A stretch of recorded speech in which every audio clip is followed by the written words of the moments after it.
吃不腻的金黄蛋炒饭，粒粒分明，颗颗金黄。一口下去，美美的蛋香，简单好做。今天我就教会你。其实啊，像这种炒饭，我自己本人最喜欢用那种隔夜饭。为什么呢？用隔夜饭呢，炒出来比较松散一点。我们第一步打个3个鸡蛋黄在里面拌一下，把这个蛋液给去掉哈。今天分享的这个蛋炒饭和你平常吃的还是不一样。我们这个叫金黄蛋炒饭，而且颜色金黄粒粒饱满。我们大黄打进去呢，给它搅拌一下搅拌一下就是这道菜的关键啊。裹得越均匀呢，等下炒出来的颜色就越漂亮。如果你平常搅的时候用筷子不方便，也可以像我这样戴上手套哦。你们看黄不黄？对我来说这已经是金黄了我们自己在家做配菜就是可以多准备一点这样呢营养更均衡哦。我胡萝卜先给它切成条，再给它切成丁我这个玉米粒给它削下来，稍微捏一下散就可以了哦。我们再来切点香菇粒我们这个香菇是干香菇我们刚才泡在这里的，也来给它切成粒我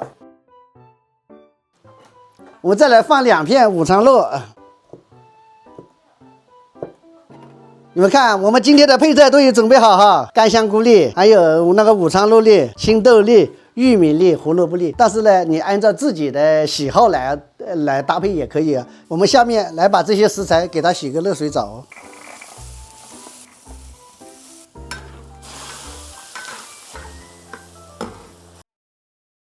我已经焯的差不多现在给它捞出来。锅烧了之后，倒入一点点油给它润一下锅。我们把拌好的米饭放上去，给它煸炒一下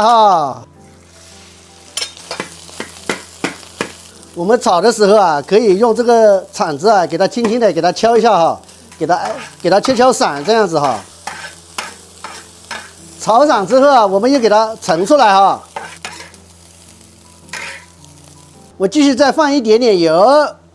我们把这个蛋清给它来煎一下。我们前面留下来的蛋清这个千万不要浪费了我们也给它炒在一起把这前面焯好水的这些配菜给它倒下去也给它炒一下炒香之后，我们把前面这个米饭再重新的倒下去我们先来简单的调个味盐差不多1勺，少许的味精，再来点点鸡精。调味就这么简单放点盐、鸡精、味精就可以了调味过后要快速的翻炒几下就可以出锅了撒点葱花就可以出锅了。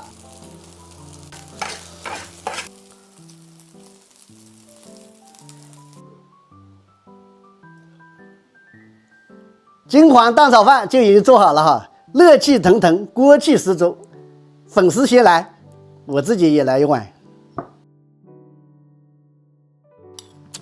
哇！真香每个米粒包裹着鸡蛋，满嘴的蛋香味。你们在家也赶紧做起来吧。